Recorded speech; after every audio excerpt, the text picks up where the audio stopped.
Hello students, welcome back to Gopal study circle. Students, આજે આ વિડીયોમાં આપણે સ્ટડી કરીશું ધોરણ 9 ગુજરાતી માધ્યમ, વિષય છે ગણિત, ચેપ્ટર નંબર 4 દ્વિચલ સુરેખ સમીકરણ.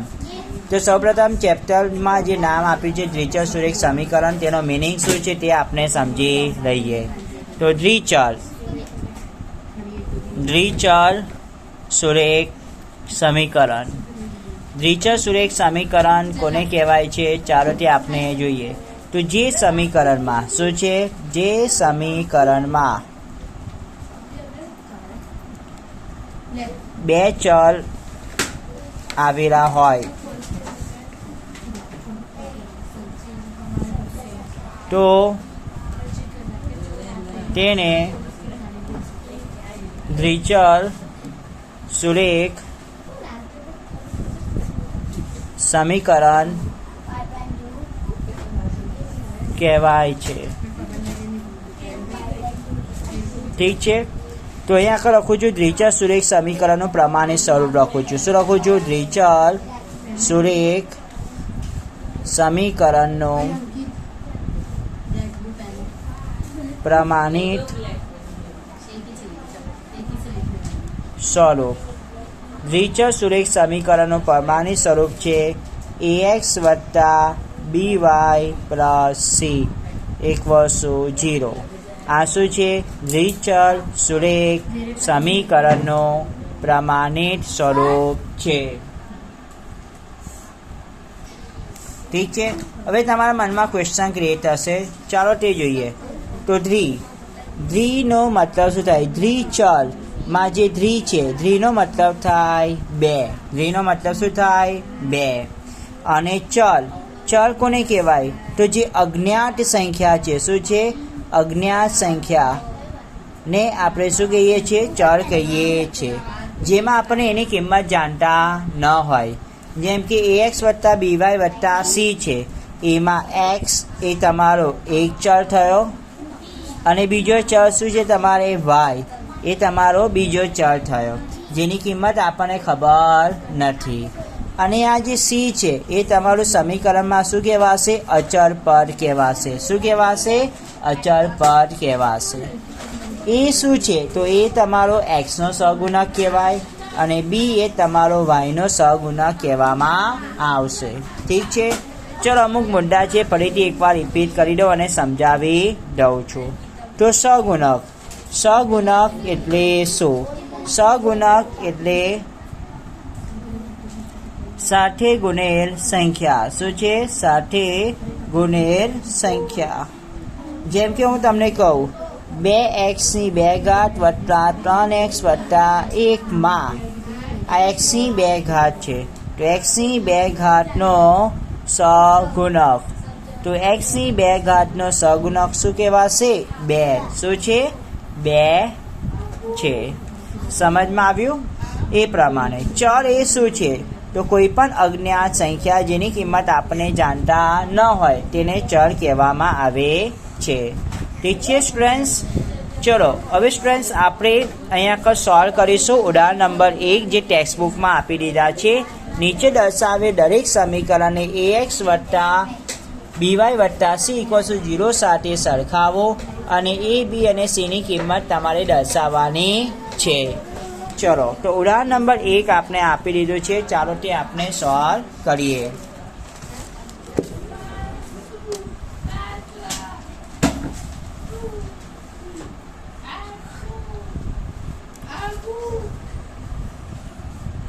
તો ઉદાહરણ નંબર 1 શું કહ્યું છે? નીચે દર્શાવેલ દરેક સમીકરણને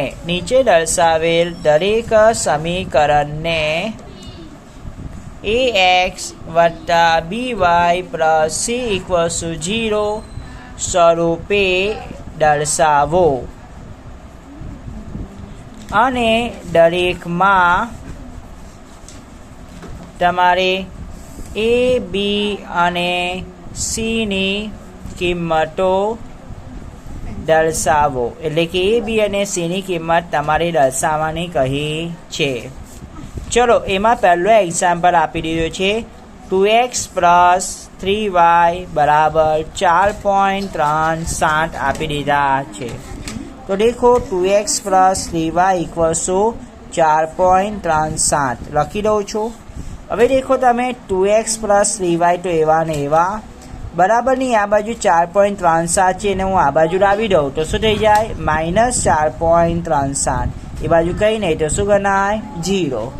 ને આપણે હવે શું કરીશું ને દ્વિચલ સુરેખ સમીકરણનું પ્રમાણિત સ્વરૂપ છે ax plus by plus c. તો આપણે લખીશું ax plus by plus c equals 0 સાથે સરખાવતા. ઠીક છે સ્ટુડન્ટ્સ. તો આને તમે જ્યારે સરખાવશો તો તમને એની કિંમત જણાશે a બરાબર 2, બીની કિંમત તમને જણાશે +3 અને સીની કિંમત તમને જણાશે -4.37. માઇનસ સાઇન તમારે ધ્યાનમાં રાખવાની છે, -4.37. Okay, so it's very easy example. ઘણો સરળ એક્ઝામ્પલ હતો. ax વત્તા by વત્તા c ઇક્વલ્સ 0 સ્વરૂપ સાથે દર્શાવવાનું છે અને a b અને c ની કિંમત તમારે દર્શાવવાની. પછી બીજા નંબરનો એક્ઝામ્પલ તમે જોઈ શકો છો. x -4 બરાબર વર્ગમૂળમાં 3y છે. ચલો આ થોડું ડિફરન્ટ એક્ઝામ્પલ છે. ચાલો કે રીતે સોલ્વ કરીએ તે જોઈએ. તો દેખો क्वेश्चन को कॉपी करूँ छू मैं यहाँ कर x -4 इक्वल्स वर्गमूळમાં 3y લખી દઉં છું. તો x -4 ઇક્વલ્સ વર્ગમૂળમાં 3y. ધેરફોર ની સાઇન x આ પ્લસ વર્ગમૂળમાં 3y છે એને હું આ બાજુ લઈ લઉં છું તો શું આવે માઇનસ વર્ગમૂળમાં 3y. અને આ -4 તો તમારા એઝ ઇટ ઇઝ એટલે કે એવા ને એવા રહેશે અને એ બાજુ કંઈ નહીં તો 0. તો થઈ ગયું ax વત્તા by વત્તા c સ્વરૂપ. અને આપણે હવે દ્વિચલ સુરેખ સમીકરણનું પ્રમાણિત સ્વરૂપ ax વત્તા by પ્લસ c ઇક્વલ્સ 0 સાથે સરખાવતા.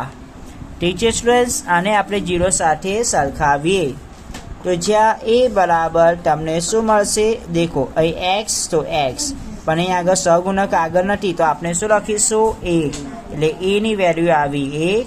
b બરાબર દેખો y b ની વેલ્યુ શું આવશે -વર્ગમૂળમાં 3 આવશે અને c બરાબર આપણે લઈશું -4. શું લઈશું -4. ઠીક છે. પછી આપણને આપી દીધો છે એક્ઝામ્પલ નંબર